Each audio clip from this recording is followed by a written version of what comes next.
сіздерге ұлттық ойын қамшы өру және екінші шертпе ойын дайындап әкелдім.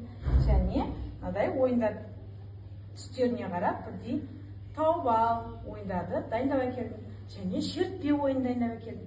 Біз қазір осы ойындарды бәріміз ойнаймыз. Ал асық ойнау үшін, асықпен ойнау үшін асықтар балалар көлденеңнен түседі, ертпесінен түседі, жанынан түседі. Соны қалай атаймыз? Міне, былай асық жоғары қарап түссе, оны тәйке деп айтамыз. Мынаны қандай деп айтамыз? Асықты алшы деп айтамыз. Өте жақсы. Мына егерде асық ертпесінен жатса, шік деп айтамыз. Шік. Мынаны асықты бүк деп айтамыз. Ал мынаны алшы деп айтамыз. Алшы. Алшы. Тәйке алшы деп айтамыз. Енді сендер асықпен ойын ойнаймыз қазір. Бірінші біз қазір асықтар өте көп асықтар бар. Қараңдар балалар. Ішінде көптеген асықтар бар екен.